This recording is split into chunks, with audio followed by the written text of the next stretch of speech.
With chaos, political division, and uncertainty dominating headlines in the United States, many people are looking north. Could Canada really be the safe haven everyone dreams of, a calm harbor away from the turmoil?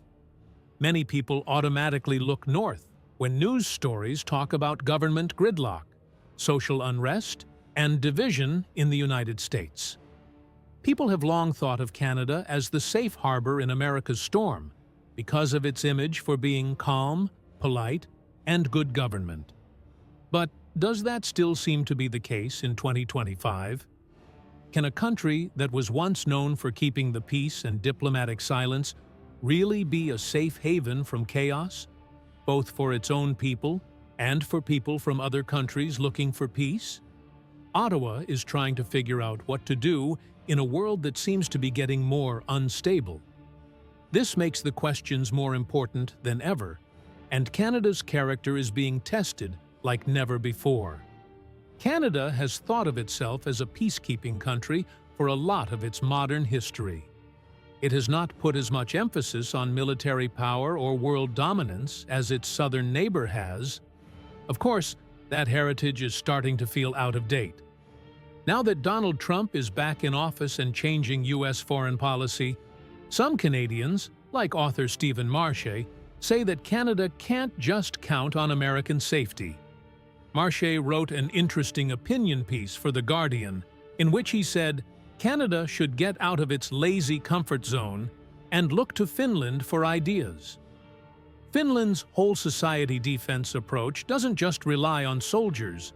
It also includes media, education, healthcare, and even regular people to build a strong culture. The idea is that everyone, not just the military, needs to be ready for fight in a world of hybrid warfare, fake news, and sudden changes in geopolitics. Smaller increases in military spending may show that the government is serious, but critics say that Canada risks not being ready for the trouble that's coming if it doesn't make greater changes to society. The lesson is clear. To keep people safe in the modern world, you need more than just kindness and tasks to keep the peace. One reason Canada is seen as a safe place to live is that its banking system is stable. The Bank of Canada has told people many times that the system is still strong at its core. It's easier for financial problems to happen in Canada than in the US, where rules are stricter and banks are more cautious on purpose. But signs of trouble are there below the surface. Canadians are borrowing a lot to keep up with the rising costs of living and daily life, and their household debt is at an all-time high. When you add in trade problems with the US, consumer debt, and speculation in government bonds, things get more difficult. If you compare Canada to the US, it might look safe, but its economy is far from unbeatable. Long-term problems like taxes, global inflation, or unstable politics south of the border could show holes in its financial defenses. Since the US isn't as reliable as it used to be, Canada has been busy making new allies. The Canada-EU Defense Partnership was a very important agreement that was signed in 2025. This pact is different from earlier agreements that were mostly about trade. It focuses on working together on cybersecurity, maritime defense, and even space activities. This was more than just a sign for Ottawa. It was a statement that Canada can't completely rely on the United States to keep it safe. By making more partnerships and working together with Europe more closely, Canada is protecting itself against the unpredictable actions of its southern neighbor. This change isn't isolationism.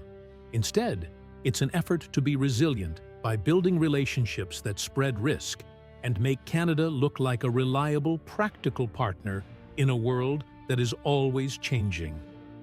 Washington's economic policy has also had effects on Canada that were not meant to happen. When Trump first put tariffs on a lot of foreign goods, they were seen as a direct hit to Canadian products. Aluminum, steel, and even farm goods were all met with sudden obstacles. Canada did not give up, though. They pushed back and then leaned forward. Businesses and politicians came together to support the Buy Canadian effort, which told people to keep their money in Canada.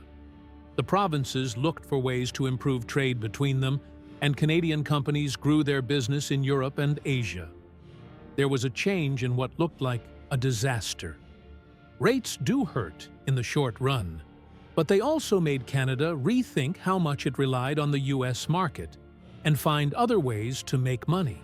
This tough change might make Canada stronger in the long run, not weaker. Canada's biggest draw as a safe haven is not just its economy and defense, but also its security within its own country. Peace, fairness, quality of life, and government are just a few of the worldwide metrics that put it near the top. US News ranked Canada as the fourth best country in the world in 2024, citing high marks for its social purpose and business-friendly environment. The public's trust helps keep things stable.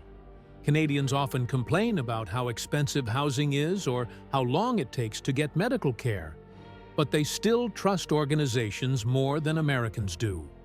A feeling of continuity and predictability is created by the parliamentary system, the independent judiciary, and the strong regulatory bodies. There are still problems. The limits of that social fabric are being tested by immigration, the effects of climate change, and skyrocketing housing prices. But Canada still seems calm compared to Washington, D.C., where people are angry and things are stuck.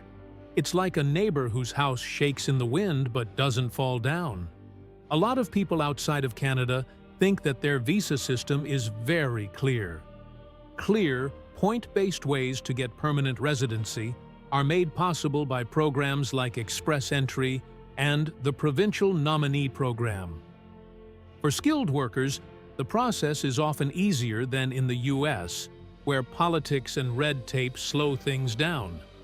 For refugees, though, things are not so clear. Asylum seekers who come to official border points in Canada are turned away because of a deal with the United States called the Safe Third Country Agreement. This is because the US is thought to be safe. Some people say this is a dangerous lie.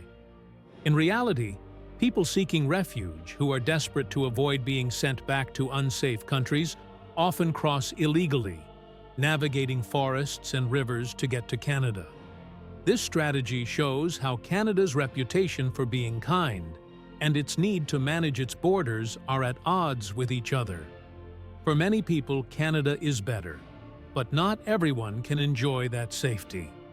Readjusting defenses, being careful with money, making new partnerships, and dealing with immigration issues are all signs of a larger issue: strategic autonomy. Canada is no longer happy with being known as just America's nice friend. Instead, it is making its own way in a world with many sides. This doesn't mean closing the door on the US. Ties between the two countries are still very strong, but it does mean taking risks. Canada is getting ready for a time when Washington might not always be steady, predictable, or in line with Canadian values. It's hard to find a good balance between openness, economic interdependence, and responsibilities to refugees. But it might be the only way for Canada to keep being the safe place people think it is. So, is Canada the answer to the chaos in the US? Yes and no are the answers. In some ways, Canada is a good place to stay when things are uncertain because it has stable institutions, strong global relationships, and a strong sense of community. Canada's peace and quiet is a nice change from the unstable politics and society in the United States. This is a country that values balance, wants to include everyone, and is open to agreement. Anyway, Canada is not safe from the storms that are going on around it. Problems with debt, trade wars, refugee claims, and the question of how to defend oneself show that the safe haven myth is not as strong as it seems.